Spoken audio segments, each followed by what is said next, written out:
Okay, part 2 or part 3? We might 2 or 3.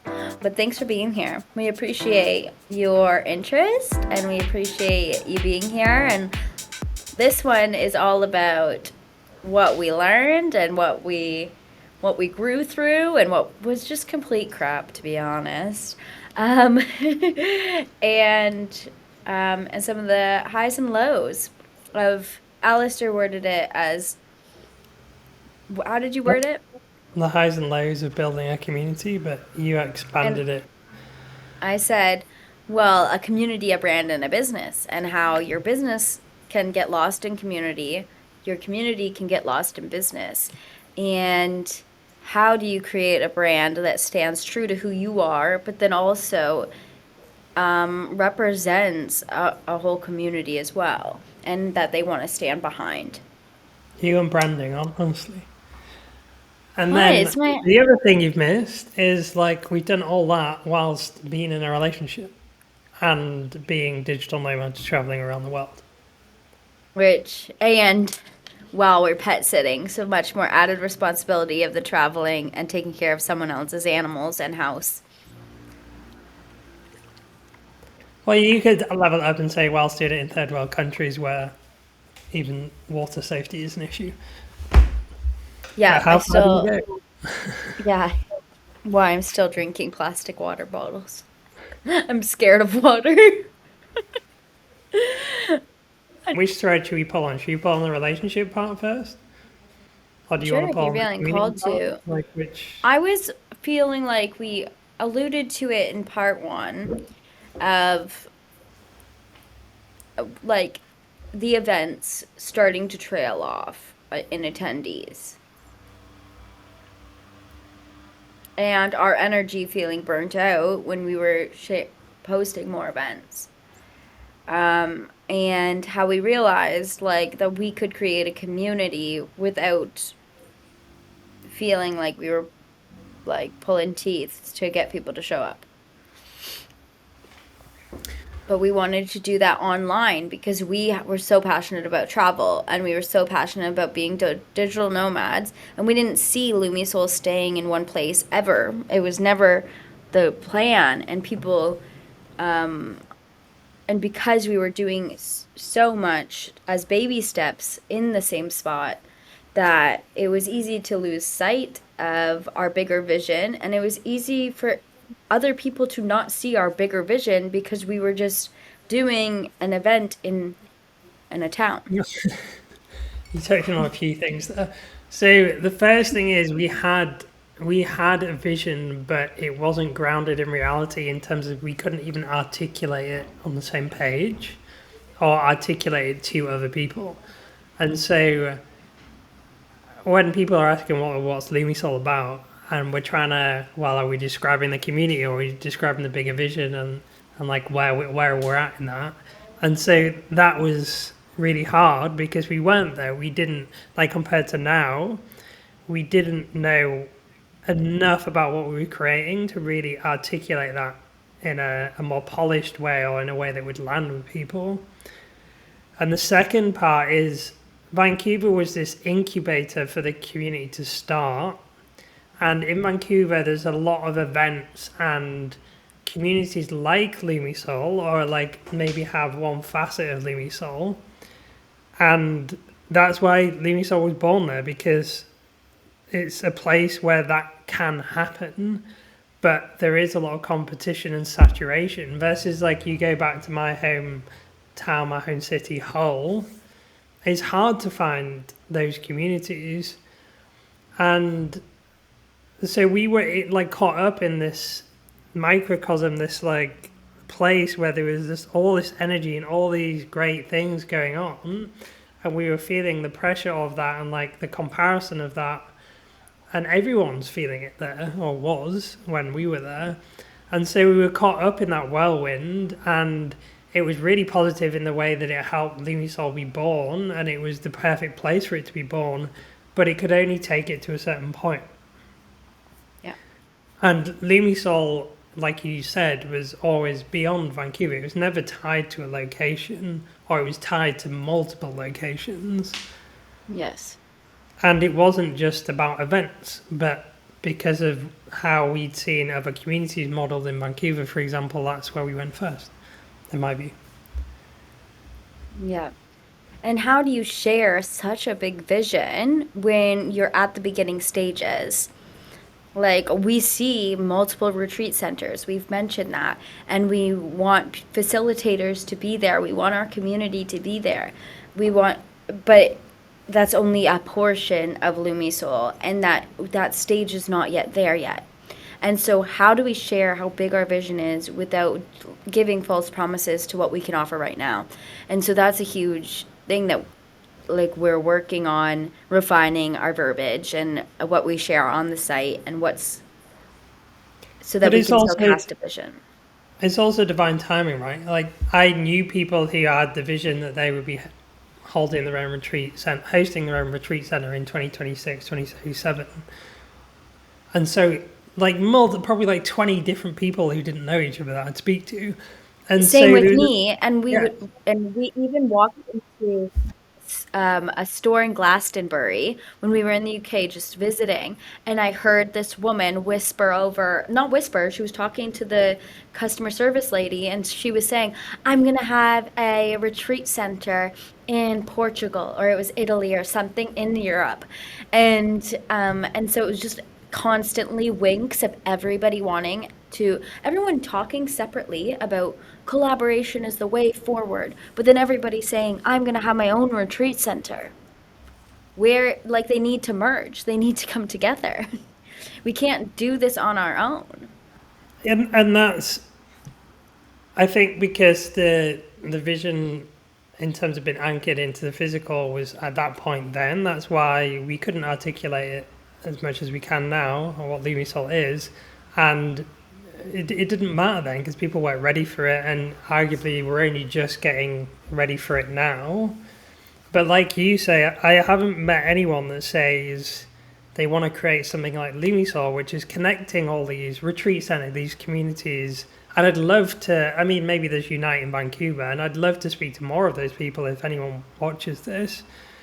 But we all have our own unique purpose, but we all have a common purpose as well. And we're seeing how that's becoming more and more grounded in reality as we fast forward a few years from when Lumisol started.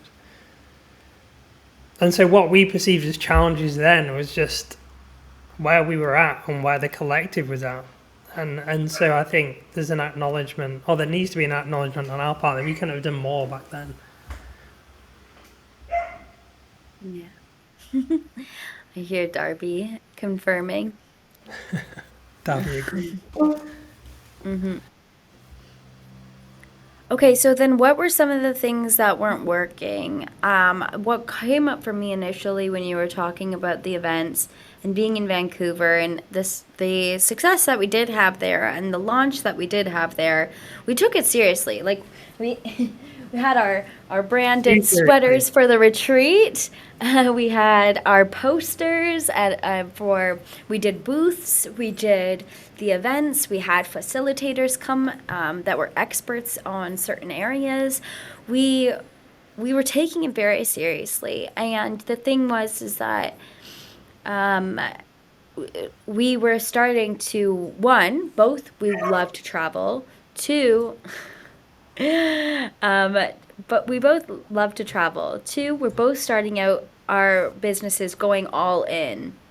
And three, we both had got let go of our jobs that year. Yeah. And so we could only, it was like the feeling that, like, one of the reasons I feel like I needed to leave was because we were trying to make something work. What's that quote that's like, if you keep doing the same thing over and over again, expecting different results? That was like our reality. We were living in a one-bedroom apartment that is very like common in Vancouver, but we both are very independent people. We had Charles as well. You were just like integrating having a new animal to take care of, and me Whilst being allergic. while being allergic, and wow, like I was like I get deep seasonal depression. And then with the uncertainty of what our reality was going to look like, something needed to change.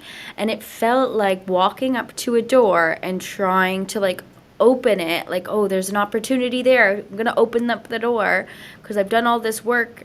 And then it just turns into a brick wall. It just kept feeling like that. Like, oh, there's an open door to open, brick wall. And so it just something needed to change, and so we left. It wasn't We as left. simple as that. I mean, that could have a whole episode on the challenges of upping and leaving. Yeah. But and that was hard. Like, not hard in the way of letting go of things and saying we're not going to have a home. In my mind, like that was the really easy thing. It was more selling everything and making sure we had enough money to like make a go of it. And yeah, the really positive thing about that for me was getting rid of all my things and seeing how what my life looks like without the need for stuff or buying stuff. Like my expenses now are like negligible compared to before because I don't buy stuff. Yeah. Like Maybe I like was when I'm looking. changing season for the different clothes, but that's about it.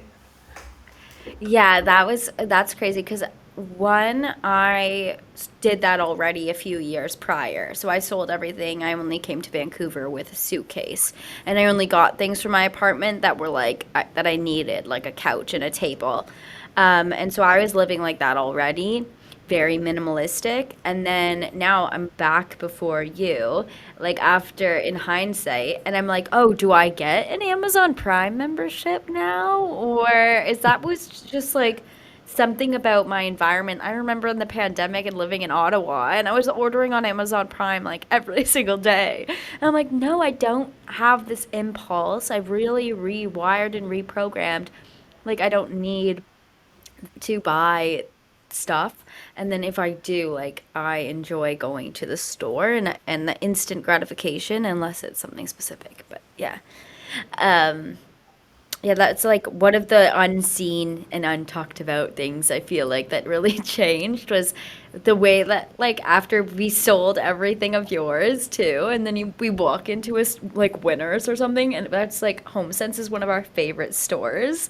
Was Was, and we were just like, what are we doing in here? Like, I just we can't go don't. shopping now. I'm like, why am I in here? Like it's just stuff I don't need. Yeah, yeah. We'll see once you're back in Belleville, and yeah, and Oh, we're staying at Belleville my. has all these great shopping centres. No, no, it has a home sense, and we're clearing out my mom's place, so can make it a little bit ours, but we'll see. I was thinking about that earlier. Anyways, back to the town hall. So let's talk a bit about working together whilst Working being together. in a relationship and not in a relationship as well, I guess. So when we first started, we weren't in a relationship. We had like been dating, but then we stopped because we don't need to get into that right now. That's another episode, not for a town hall. Okay. Well, no, I And mean, it was just, we've just been on this journey of expressing our needs and who we are and communicating, and that's our main theme. yeah, And at that stage, we just weren't communicating. So no, go no, figure, we weren't. we work together. And yeah, the journey I see it, the main thing we've been on is a journey of communication and having to do that across all areas of our life, including work, business, relationship, travel, health. Yeah. Well, actually, to loop back in what we were talking about in part one of traditional things and traditional containers, but not wanting anything traditional to do it in, there was a breaking point where I was communicating to Alistair, and I thought it was just common knowledge because it was my life. Like, it was just knowledge to me.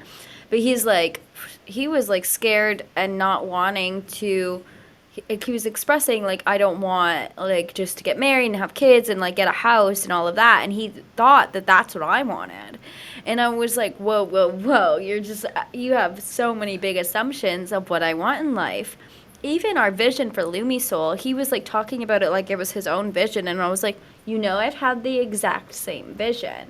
And so there was lots of times where we were so aligned in what we wanted, but the lack of communication broke down so that we didn't he didn't understand that I was on the same page.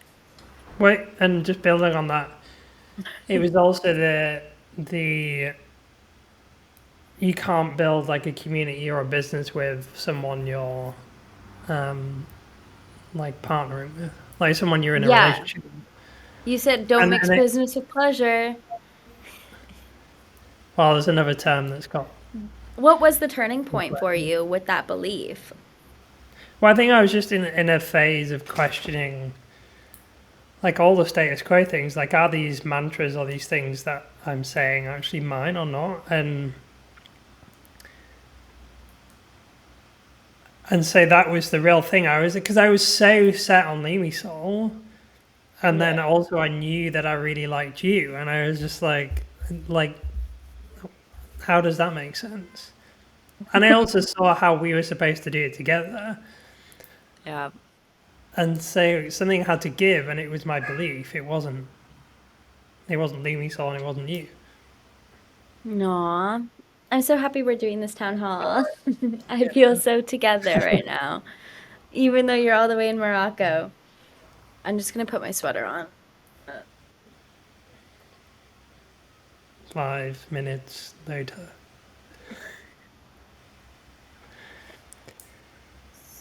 So then what was the turning point in our communication?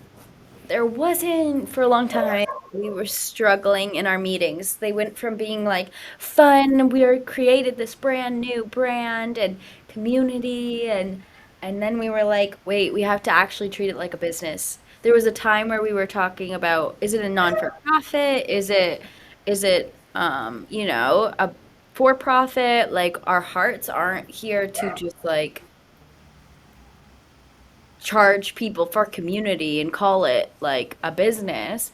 So our hearts were at we want to help people transform their lives. Yeah. I'm gonna have to just move it downstairs. Sorry to cut you off. Add a comment to cut this bit.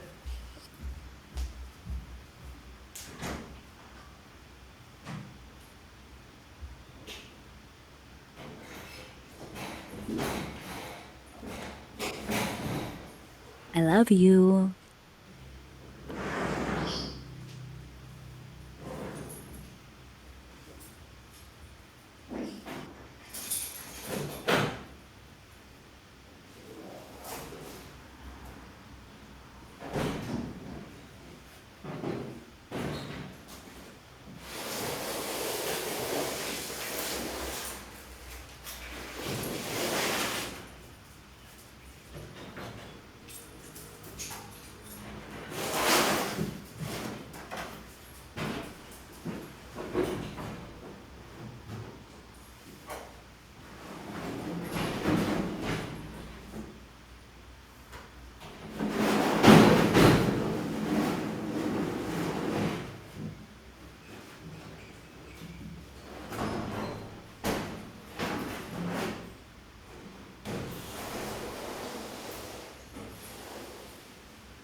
Multitasking.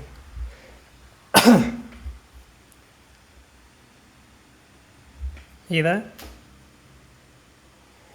I Sorry to cut you off. okay. Coming back. How are we? Honestly, I felt like I was going off on one, and now I don't know. Yeah, we didn't want barking in the I don't. background. Okay, well, I don't remember.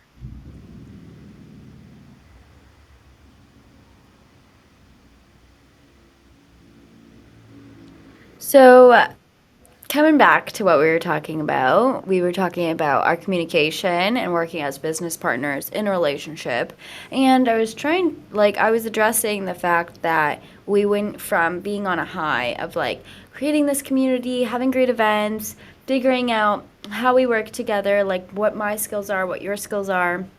Um, you were teaching me beautiful things like MVP um, and just like letting go of going full out in some areas, and then um, so that we could put our energy into other areas. But when we sat down to do some meetings, sometimes like we would have meetings where we would our whole whiteboard would be full and we would have sticky notes and we would get these huge major shifts in how we wanted to do things. And then there was times where we couldn't communicate, couldn't talk, or it would end up in an argument. They would like not, and then we'd spend like the whole day repairing after that argument, right? Repairing or like yeah, repairing and then like not talking, and it there was a point where I was scared to literally have a business meeting subconsciously because I was scared that we were going to argue. Yeah, and I How far we've come. the yeah, and like my view on it is because we were such strong, powerful people that had such strong, powerful voices, but we're still learning to use them and trying to both be heard. And we weren't there yet in terms of allowing that to flow or like working through things. Like I never viewed things as an argument. I've seen them more of like a disagreement or an opportunity to grow. And we wouldn't always allow that to like flow through all those things to fully be heard and be seen. And whilst we were both trying to learn and step into our voice in our businesses and beyond, and so it was like this battle where we're like, well, we're supposed to be using our voice more, but then at the same time we were seeing that we're like hindering each other using our voice. Yeah. Yeah. We had a podcast together as well called The Universe is Ours, and that was going really well as at the time too. Um, and then we also had the business, the community, and yeah. And then we were trying to like building a brand new relationship, navigating that, and then like living in a place where we weren't happy living in anymore. And we wanted, and we still want some of our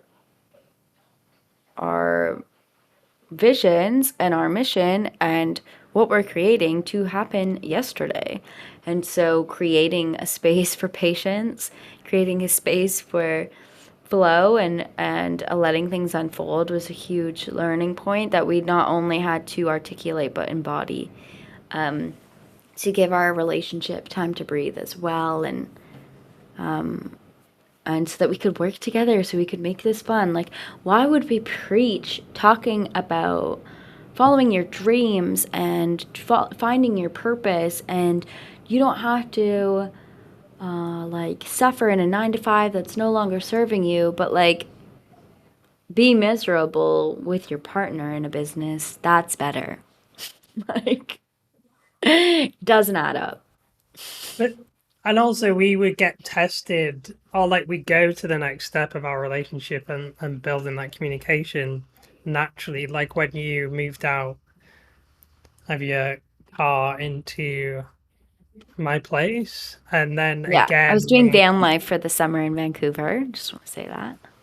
and then so that naturally happened. It wasn't like pre really talked about. And then again, when we were traveling, obviously we talked about that and becoming digital nomads, but it's like those things forced us to like grow deeper in our communication at those times. And like even now, like the fact you're halfway across the world and this is the longest time we'll have done away from each other on different time Mhm. zones as well.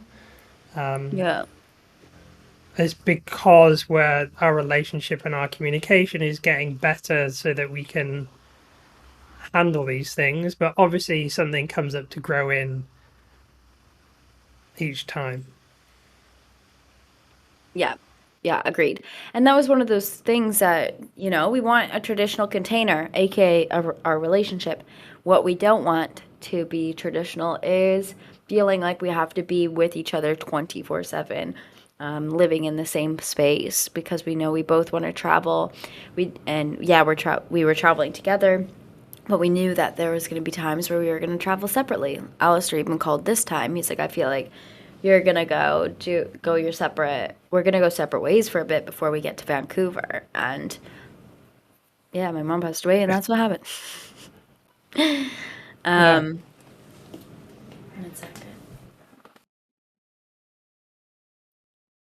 Going back to, yeah, I want to talk a bit more about community and the highs and lows there. And I think as we grow, we change the communities we work in or we live in or we interact with and the people we interact with.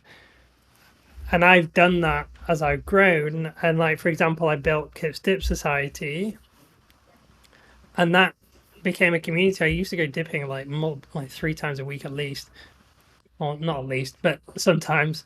Um, and then to now not being in that location and not being connected as much with that community, but still needing a community, and kind of touching on what we're going to talk about next is that's why we're building the Lumisol community as it's going to be, which will have lots of micro communities within it. Is that as we're like now we want a digital nomad community because we're digital nomads, or like we want to meet fellow pet sitters. In fact, we've met them without even wanting to, like the photographer in London that we had Yeah, the brand shoot. And not so well. Yeah, without having the intention to. yeah, We yeah. we And attract so different people at different stages of life, and I don't think that it should end up being a Facebook group that dies or a WhatsApp chat that dies. Like, how do we amalgamate all of this together? We're good at gathering people, we're good at empowering people, and we love it, and people love it. And so, how do we continue to bring those people together? Because one of my favorite parts is introducing someone to someone else and they learn something from that person. They create a friendship or they create something together. And it's such a beautiful thing to witness y- um and to breathe life into collaboration is really where and bringing people that aren't from familiar worlds together. and seeing what amazing things come from that. Yeah. Yeah. Any more highs and lows you want to talk about? I think that a major thing that had happened was when we first started out, I wanted to stop being a part of Lumisol. I don't even remember what it was. I think it was just some limiting beliefs that were coming up, and I was overwhelmed, and I wanted to stop. And then a month later, after our retreat, one of our co-founders did step down to do something else, and so we had to navigate what it looked like as we're doing this as a duo now. Because to be honest, like there were sometimes we would post things and the way it was landing in Vancouver, like some people would be like, you're a cult. especially if there's like two people in a relationship that are running it, like running it and hosting the events, it can look a certain way. And so, how do we make sure that the brand and the voice and the community speaks before we do?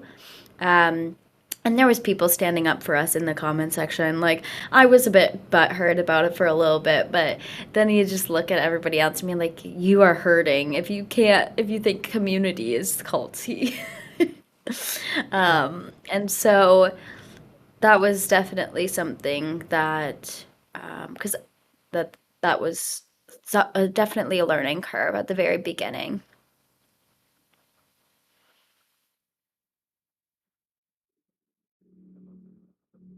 Yeah, and that kind of talks to the problems of there's always going to be people that when you're on your journey that are gonna try and bring you down or not support you. Usually because they're triggered by you and there's something in them, they're making some judgment. Um, there's something for them to work through, and so recognizing those things is really helpful around just seeing the things you're working through on the collective, or like how, like thinking about why is that person so triggered by what I'm putting out, for example, or why they Mm. react in a certain way. And like a certain thing is like how some of my family react to what I'm doing, or um, like my dad described as traveling as a modern day gypsy, for example. And it's just like you see I know. those things and you're like, oh, well, where does that come from? And like just exploring those things, it's just really interesting to see these limiting beliefs and um, these things that are in people's minds that stop them from seeing a certain way of life, or yeah, or not supporting it. Right. And I had a limiting belief of, this and this learning curve of needing to be understood. And I think that it is a beautiful skill to have and a beautiful gift to have, especially in branding because and marketing, because you want to be clear, you want people to understand what you offer. But from a characteristic and self-worth point of view, if someone doesn't get it, that's okay.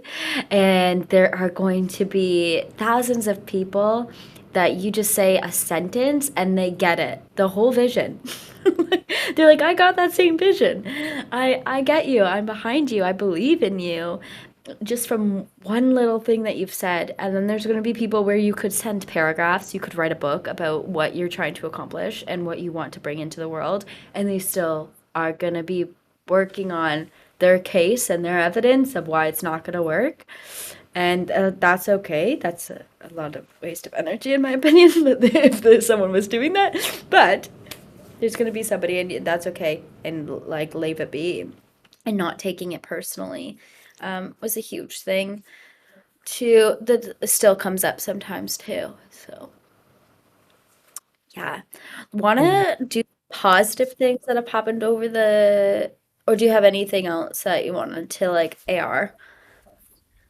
I, just a final thing on becoming a digital nomad is traveling to places where that aren't maybe as developed as what we used to, and just how on our journey, like we've had issues with certain basic necessities like Wi-Fi or like water or uh, what else do you have?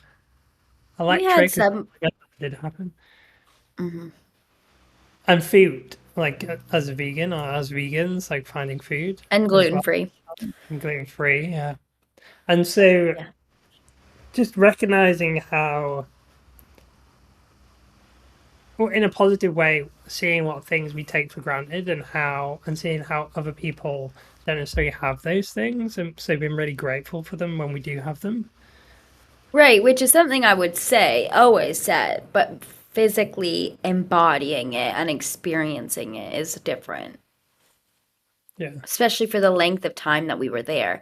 And a lot of the times, like, we talk about community, but we've been so focused on creating a foundation for our business and the like content and concepts. that we will bring into the world that for our community, but it was a very independent journey. We didn't go to events or go to meetups or anything like that. I've joined groups on Facebook for expats and digital nomads for sure, and I connected with friends while away. We made sure that we were doing that, but it was a very independent journey this past year, in ourselves, our relationship, and what do we getting clear on what do we want to create for when we're ready to bring everybody in again. Yeah. And something that keeps like screaming at me, so I'm gonna say it, is there was this instance where we were doing a soul session in the park, and this one was just a gathering that we would have a topic that day, and we would discuss our thoughts and stuff. And so I remember one of our community members being like, "What do you believe? Like, what do you believe in? Like, what is your philosophy? I want to understand." And I didn't really have much to say because it's a place I wanted to cultivate a place where you explore your own philosophy. We're not doctoring or preaching our own personal philosophy. And but then it also left me with this feeling of, okay, we do need more of a structure of the philosophy that we do believe in, but how do these philosophies, how can they be used? They can be tools in somebody else's life, not rules to live by. And how, like, say, with Luna Nocti, there's the structure of the moon cycles and how you integrate that into your business or how you integrate that into your relationships and work. And that not being something to preach or something to live by, but how do you take that information and Yeah. integrate Take it on. for the individual? Yeah, and that's the only thing we do believe is that everyone's on their own unique journey. They like everyone has their own unique purpose, but we do also have a collective purpose where we come together and we're better in community, and we need community to get through life. I don't know the percentages, but I think yeah, you can like your life can be limited by not having community. Like loneliness, dying from loneliness is a thing. And so that's the only thing I would say we do believe is that we're all on our own unique journey and we're better together and we can share those things and help bring collective things into reality. But that's the only thing. Yeah, I think the morbid stat is you lose like 7 years of your life if you're alone. Over the 7 years. Something traumatic, yeah. You definitely lose a few years. And so what happens when you have a community that fulfills your needs, fulfills your support, and it's not just leaning on one person or the people that you live closest to? What happens when how full of a life do you live? How long of a life do you live happy and healthy when you have more of a supportive community? Not just that 2, 3, or 7 years as whatever the stat is, but onwards above that. Yeah. Hmm. Yeah. That's why we're so I think, passionate about community. And this is coming from a girl who was hyper independent, that's like, oh, yeah, uh, because don't I need no don't need man. no man. Yeah. Right. I think that wraps up the second part, the highs and the lows Yes. of building a Has. community, a business, a partnership. Hmm. Well, let's just add that we've done a lot of work on our communication and we have effective meetings, we have effective systems and processes that we were putting in place this past year. And I'm really proud of what we've created and what we've accomplished. There's skills that will continue to grow within us, and we can help and share that with the think about all the amazing, like, people that have such beautiful gifts and they can't talk to their partner about it. Or if they do talk to their partner about it, one's not on it. Or they're both on it, but then they can't figure out how to work together. Those are the dynamics that we want to help and shift and change, right? And so that more beautiful things can come from partnerships as well, friendships or partnerships. And yeah. Yeah. Well said. Okay, I'm so happy we've done this town hall. We will be doing them on a quarterly cadence. And I'll stay yeah, tuned we for part 3, where we're going to talk about what's actually upcoming in this summer/fall/winter. yes. Okay, I'm excited.